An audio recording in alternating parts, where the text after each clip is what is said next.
Alright, let's look at a couple different ways to apply textures to objects. Now, textures are only for 3D objects. You can't apply a texture to a 2D object. So one way to apply texture is to select the object, and in the Object Info palette, we usually look at the Shape tab. Let's look at the Render tab. And we get to choose the texture. So you can assign a texture to this object right from the Object Info palette. Now this is a limited list of textures that are preloaded.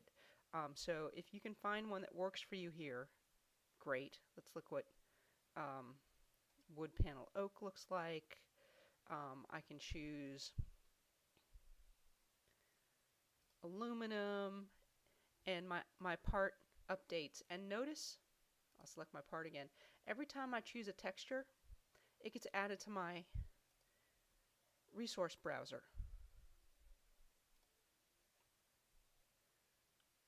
It also gets added to my list up here.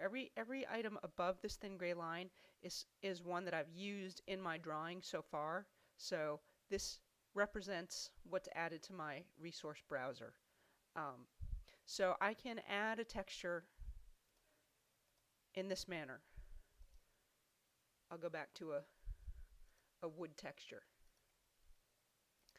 Once I have a texture that's in the resource browser, I can drag and drop it onto my object.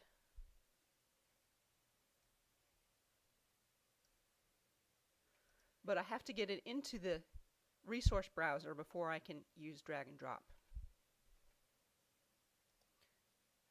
We'll look at how to bring textures into the resource browser in just a minute, but I want to show you some basic editing features that you can do using the Object Info palette. So a basic one is I can change the scale. Let me choose a texture that has more of an obvious change in scale. So I can reduce the scale, and I see more of the pattern and the pattern smaller. Or if I increase the scale, obviously the texture becomes larger and larger and larger. I can also rotate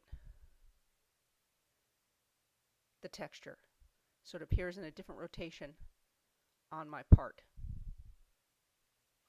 Now, textures are mapped onto objects, and the program will choose a default mapping style based on the object, and it just kind of takes a guess.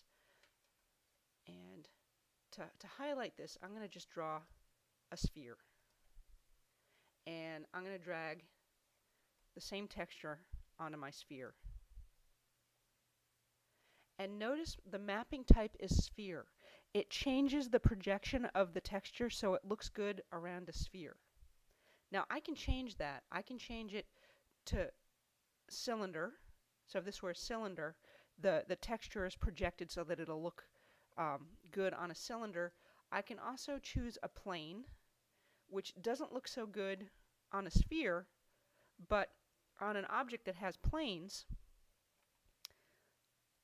I can choose plane, or I can choose auto-align plane, where each plane of the object, it will position the texture correctly. So you have some flexibility in how to map your textures on your objects. If you don't like it, you can go in here and change it. I'll go back to sphere, and I'll reduce the scale on this so I can get shingles the way I like them, the way I want them to look on a sphere.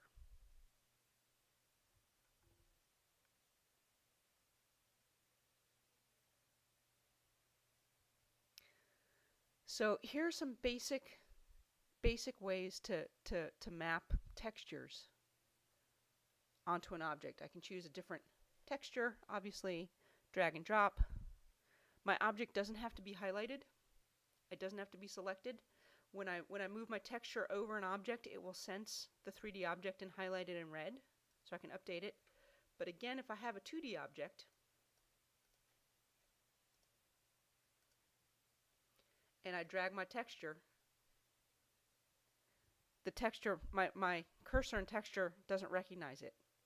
Textures are only for 3D objects. Let's look at how we want to bring some textures into the resource browser. So this is a reminder on how to use the resource browser. So if I open up this window here, I can see Vectorworks libraries. This is one way to just go and check out one texture or one texture file from the library temporarily. So it takes me to libraries. I then can choose textures, and then here are some basic textures. So if I wanted to put some kind of interior finish, we'll take a look and see what those are. I'll click open,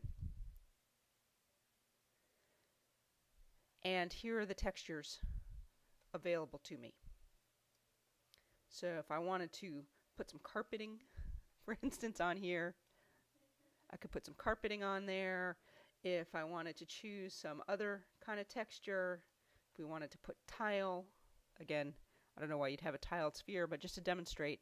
And again, the tool or the program senses the shape of the object and will choose the type of mapping it thinks would be the best for this object. And again, you can go back and edit it.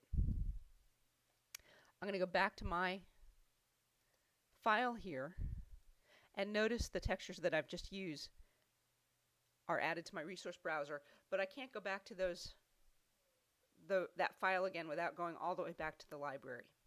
If I want to keep a file, a symbol file, in my resource browser, I have to make it a favorite.